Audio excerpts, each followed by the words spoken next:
انسان اتنا نجس ہے کہ دنیا میں آئے تو ناپاک اور روح نکلی تو ناپاک.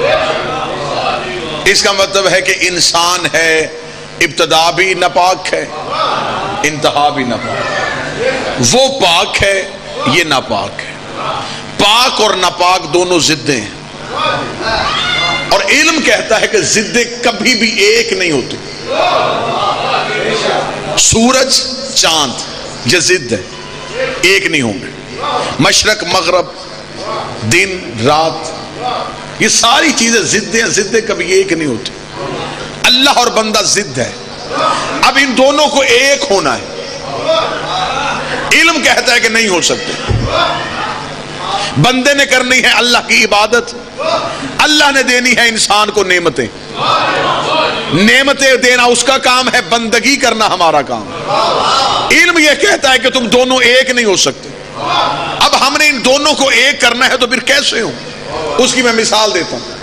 آگ اور پانی یہ ضد ہے، ایک نہیں ہو سکتے. جہاں آگ ہو وہاں پانی نہیں، جہاں پانی ہو وہاں آگ نہیں. جب انسان نے سوچا کہ سردی کے موسم میں اسے پانی کو کرنا ہے گرم، علم کہتا تھا کہ یہ ایک نہیں ہو سکتے. پھر انسان کے علم نے، شعور نے ایک اور کام کیا. اس نے برتن میں لیا پانی، نیچے جلائی آگ. آگ کا اثر پانی کو پہنچا. کیوں پہنچا؟ درمیان میں برتن وسیلہ تھا. میں تو کوشش کر رہا ہوں کہ جتنا آسان ہو سکے. اس کا مطلب درمیان میں وسیلہ ہو تو ضدیں ایک ہو جاتی ہیں. میں ابھی حیدرآباد تھل میں یہ جملہ کہوں کہ درمیان میں برتن وسیلہ ہو تو ضدیں ایک ہو جاتی ہیں. اور کیسر بھائی میں مجلس پڑھ کے چلا جاؤں، پھر آئندہ میں اسی علاقے میں اور کوئی بندہ میری گاڑی کو رو کے کہے کہ جناب آپ حیدرآباد تھل آئے تھے، ہم نے سمجھا تھا شیعہ قوم کا خطیب ہے، بات ہی کر کے گیا ہوگا. ہم نے آپ کی گفتگو سننے کے بعد ہم منکیرا گئے، ہم جھنگ گئے. وہاں سے ہم ایک پلاسٹک کا ٹب لے کے آئے، اس میں ہم نے پانی رکھا، نیچے آگ جلائی، نہ آگ بچی، نہ پانی بچا، نہ برتن بچا. تو میں فوراً اس بندے سے یہ بھی کہوں گا آپ نے مثال سمجھی نہیں تھی. میں نے یہ بھی کہا تھا وسیلہ جب بھی بنانا کسی اچھی جنس کا بنانا. پوری جنس کا بناؤ گے خود بھی جلے گا، تمہیں بھی جلائے.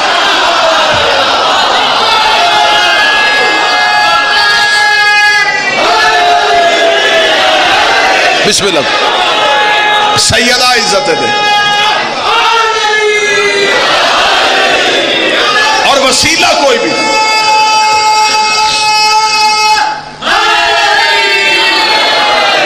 وسیلہ کوئی بھی اپنی مرضی سے نہیں بناتا. وسیلہ ہمیشہ اللہ دیتا. وسیلے کے معاملے میں اللہ ایسا ہے کہ اللہ نے فرشتوں سے کہا آدم کو سجدہ کرو، سب سجدے میں گر گئے الا ابلیس، سوائے ابلیس کے. اب استکبر وکان من الکافرین، اسے تکبر کیا کیونکہ وہ تھا ہی کافر. خدا نے کہا سجدہ کیوں نہیں کرتا؟ اسے کہا میں تجھے کروں گا، اسے نہیں کرتا. قطن ابلیس نے اللہ کے سجدے کا انکار نہیں کیا تھا. ابلیس کل بھی یا اللہ مدد کا قائل تھا، ابلیس آج بھی یا اللہ مدد کا قائل ہے. اس نے اللہ کی مدد کا انکار نہیں کیا تھا. اس نے کہا تھا میں آدم کو سجدہ نہیں کرتا. خدا نے کہا فخرج لعنت الی یوم الدین، نکل جا میرے دربار سے، تجھ پر قیامت تک کے لیے میری لعنت رہے گی. میرے مالک یہ سب سے بڑا نوازی ہے، تو نے اتنی جلدی لعنتی کیوں بنا دیا؟ میرے مالک ہو سکتا ہے یہ تھوڑی دیر بعد تیری بارگاہ میں واپس آ جائے، واپس آ کے کہے کہ مجھے معاف کر دے، مجھ سے غلطی ہو گئی ہے، میں اب سجدہ کر دیتا ہوں. خدا نے کہا اسے فوراً لعنتی اس لیے بنایا ہے کہ حجت بھی پہلی ہے، منکر بھی پہلا ہے. حجت بھی پہلی ہے، منکر بھی پہلا. اگر آج اسے معاف کیا، کل کو بڑے بڑے منکر عبادات کے ٹوکرے اٹھا کے میرے دروازے پہ آ جائیں گے کہ ابلیس کو معاف کر دیا تو ہمیں بھی معاف کر دے. میں دنیا کو بتانا چاہتا ہوں میں اپنے منکر معاف کر سکتا ہوں، اپنی حجت کے منکر معاف نہیں کرتا.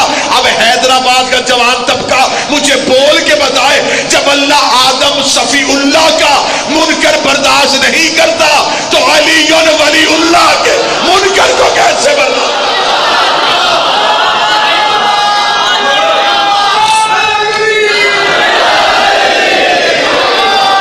مذہب میں سب سے زیادہ ضرورت ہے امام کی. امام اچھا ہونا چاہیے. مرید گناہگار ہو گزارا ہو جاتا ہے،